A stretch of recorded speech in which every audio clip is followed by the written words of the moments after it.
A hi hall welcome to our channel. ఈరోజు మన ఛానల్లో రెసిపీ వచ్చేసి రవ్వ కేసరి. దీన్ని మీరు హల్వా అనొచ్చు, సూజీ రవ్వ అనొచ్చు, రవ్వ కేసరి అనొచ్చు, స్వీట్ హల్వా అనొచ్చు. ఇది చాలామందికి చేసిన కొద్ది గంటల్లోనే గట్టి పడుతుంది హల్వా అనేది. నేను చేసిన ప్రాసెస్ చేస్తే మాత్రం అసలు గట్టి పడదు. ఇప్పుడైతే ప్రాసెస్లోకి వెళ్ళిపోదాం. ముందుగా అయితే స్టవ్ పైన ఒక కడాయి లేదా గిన్నె ఏదైనా పెట్టుకోండి. మీరు ఎందులో చేసుకోవాలనుకుంటే అది పెట్టుకొని కొద్దిగా ఆయిల్ని లేదా మీరు నెయ్యి తింటే నెయ్యినైనా వేసుకోండి. ఇలా వేసుకున్న దాంట్లో మనకు కావాల్సిన డ్రై ఫ్రూట్స్ అన్నీ కూడా వేసి బాగా వేయించండి. గోల్డెన్ బ్రౌన్ కలర్ వచ్చిన తర్వాత తీసి పక్కన పెట్టుకోండి. మనము ఈ రవ్వ అనేది ఎంత కావాలో అంత తీసుకోండి. నేనైతే ఇక్కడ 1 కప్ తీసుకున్నాను. అదే ఆయిల్లో కానీ నెయ్యిలో కానీ తీసుకొని ఈ రవ్వ అంతా కూడా అందులో బాగా కలిసే విధంగా బాగా కలుపుకోవాలి.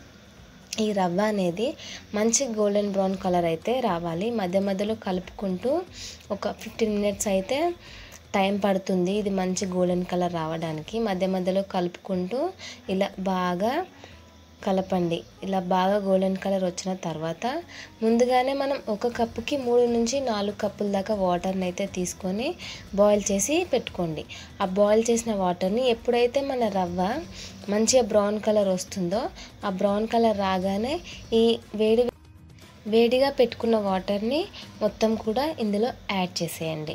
ఇలా యాడ్ చేసిన తర్వాత మంటని మీడియం ఫ్లేమ్లో పెట్టుకొని ఒక 5 నిమిషాలు బాగా కలపండి. కలిపితే ఇలా కొంచెం దగ్గర పడుతుంది. నేనైతే ఇక్కడ ఫుడ్ కలర్ యాడ్ చేస్తున్నాను, ఆరెంజ్ కలర్. మీకు ఇష్టం ఉంటే యాడ్ చేయండి, లేదంటే మీకు ఇష్టం ఉన్న ఫుడ్ కలర్ని అయితే యాడ్ చేయండి.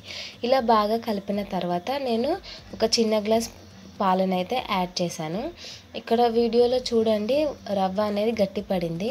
మనము రవ్వ ఎంతైతే తీసుకున్నామో అంత షుగర్ కూడా తీసుకోండి.